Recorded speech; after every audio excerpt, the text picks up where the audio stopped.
নমস্কাৰ বন্ধুসকল, সকলোকে স্বাগত জনাইছোঁ নতুন এক ভিডিঅ'ৰ মাজলৈ। আশা কৰিছোঁ আপোনালোকে সকলোৱে ভালে আছে।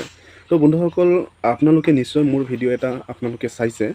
তাত দেখিবলৈ পাইছে যে মই আপোনালোকক কৈ আছোঁ যে VLFMB মানে ভিলেজ লেভেল ফাৰ্ম মেচিনাৰী যিটো বেংক হয়, সেই যিটো স্কিম হয় চৰকাৰী, আপোনাৰ চেণ্ট্ৰেলি এইটো স্কিম হয় চেণ্ট্ৰেল গভমেণ্টৰ।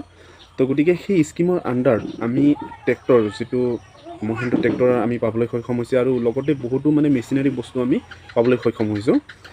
তো গতিকে সেই যিটো স্কিম হয়, সেই স্কিমটো আচলতে আমি পালোঁ কেনেকুৱা বা কেনেকুৱা ধৰণৰ আমি প্ৰচেছটো কৰিব লাগে, সেই বিষয়ে মই আপোনালোকক ক'বলৈ বিচাৰিছোঁ। আৰু এইটো স্পেচিয়েলিভাৱে আপোনালোকে মোক কমেণ্ট কৰি থকাৰ কাৰণেহে মই স্পেচিয়েলিভাৱে আপোনালোকৰ কাৰণে বনাইছোঁ, যাতে এই ভিডিঅ'টিৰ জৰিয়তে আপোনালোকক সেই সকলোবোৰ কথা মই আপোনালোকক বুজাই ক'ব পাৰোঁ। কাৰণ আপোনাৰ কমেণ্টত মানে সকলো কথা মানে ৰিপ্লাই কৰিব পৰা নাযায় মানে, তো সেইকাৰণে মই তাৰ ওপৰত এটা ভিডিঅ' বনাইছোঁ।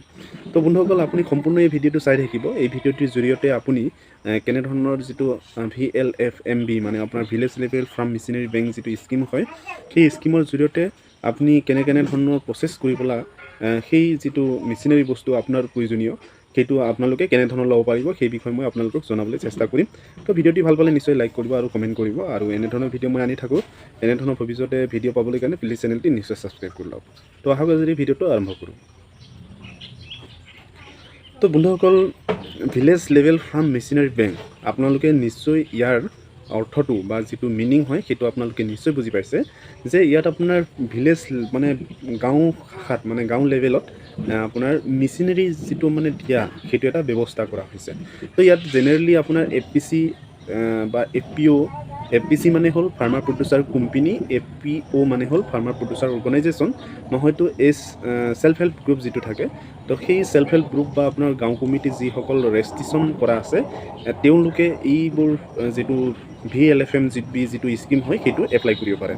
ইয়াত আপোনাৰ ব্যক্তিগতভাৱে দিয়াৰ ব্যৱস্থাটো নাই, ইয়াত আপোনাৰ গ্ৰুপ ৱাইজ আপোনাৰ দিয়াৰ ব্যৱস্থাটোহে কৰা হৈছে।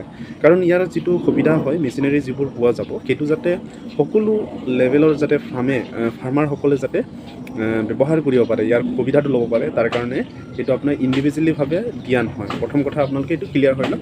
ইয়াত আপুনি যদি ব্যক্তিগতভাৱে ল'ম বুলি ভাবিছে, আপুনি ল'ব নোৱাৰিব। ইয়াৰ কাৰণে আপুনি চেল্ফ হেল্প গ্ৰুপ আপোনাৰ থাকিব লাগিব, নহয়তো আপোনালোকৰ FPO বা FPC আপোনালোকৰ থাকিব লাগিব। জেনেৰেলিভাৱে বৰ্তমান সময়ত কিন্তু FPC বা FPO সকলকহে দিয়াৰ ব্যৱস্থাটো কৰি আছে, কাৰণ তেওঁলোকৰ লগত যথেষ্ট পৰিমাণত ফাৰ্মাৰ্ছ জড়িত হৈ থাকে। তো সেইকাৰণে তেনেকুৱা এটা মানে বেছি মানে তেনে নিচিনা এটা অৰ্গেনাইজেশ্যনক বা তেনেধৰণৰ কোম্পেনীসকলক দিয়াৰ ব্যৱস্থাটোহে আচলতে চৰকাৰৰ এইটো পলিচি হয়। যদি আপোনাৰ চেল্ফ হেল্প গ্ৰুপ বা আপোনাৰ FPC বা FPO যদি আছে, তেতিয়াহ'লে আপুনি কেনেধৰণৰ ইয়াৰ কাৰণে আপুনি আগবাঢ়িব বা কেনেধৰণৰ ইয়াৰ সুবিধাটো ল'ব পাৰিব। আপুনি গৈ পেলাই আপুনি এগ্ৰিকালচাৰ ডিপাৰ্টমেণ্টৰ অফিচাৰৰ লগত আপুনি কথা পাতিব পাৰে, নহয়তো আপুনি যিটো ইঞ্জিনিয়াৰিং ডিপাৰ্টমেণ্ট বুলি কয় এটা থাকে এগ্ৰিকালচাৰত, য'ত নেকি আপোনাৰ মেচিনাৰী বস্তুবোৰ দিয়া হয়, সেই ডিপাৰ্টমেণ্টত গৈ পেলাই আপুনি VLFMBৰ বিষয়ে আপুনি কথা পাতিব পাৰে। আৰু তাৰ কাৰণে যাৱতীয় যিকেইটা আপোনাৰ নথি পত্ৰ বা প্ৰমাণ পত্ৰ বিচাৰিব, সেই সকলোবোৰ আপুনি দিব লাগিব, আৰু তাৰ কাৰণে এপ্লিকেশ্যন আপুনি কৰিব লাগিব। এইকেইটা গোটেইখিনি প্ৰচেছ কৰাৰ পিছত আপুনি যিকেইটা মেচিনাৰী হয় সেইকেইটা আপুনি পাবলৈ সক্ষম হ'ব। আৰু ইয়াত আপোনাৰ কি হয়, সম্পূৰ্ণ ফ্ৰী নহয় স্কিমটোত। আপোনাৰ 95% মানে আপোনাৰ 9.5 লাখ টকা আপোনাৰ গভমেণ্টৰ ফালৰ পৰা দিয়া হয়। 9.5 লাখ টকাৰ পিছত আপোনাৰ যিমানটো পৰিমাণত আপোনাৰ থাকিব, পৰিমাণটো ধৰি লওক আপুনি 12 লাখ টকা যদি আপোনাৰ মেচিনাৰীৰ পৰিমাণটো হৈ গ'ল, আপুনি 9.5 লাখ টকাটো আপুনি ৰেহাই পাব, মানে সেইটো গভমেণ্টৰ ফালৰ পৰা দিয়া হ'ব। আৰু বাকী যিটো আপোনাৰ ধৰি লওক 1.5 লাখ টকা, সেই 1.5 লাখ টকাটো কিন্তু আপুনি দিব লাগিব, এইটো আপোনাৰ ড্ৰাফ্ট কাটিব লাগিব। তো গতিকে সেইটো সুবিধাটো আপুনি ইয়াৰ পৰা ল'ব পাৰিব। তো গতিকে 9.5 লাখ টকাত আপুনি সুবিধাটো পাব, আৰু বাকী যিমানকেইটা আপোনাৰ পৰিমাণটো বাঢ়ি যাব, সিমানটোৱে আপুনি দিব লাগিব। ধৰি লওক আপোনাৰ কথা এটা কৈছোঁ, যদি আপোনাৰ 15 লাখ টকা যদি হ'ল, তেতিয়াহ'লে আপুনি 4.5 লাখ টকা আপোনাৰ ফালৰ পৰা ড্ৰাফ্ট কাটিব লাগিব।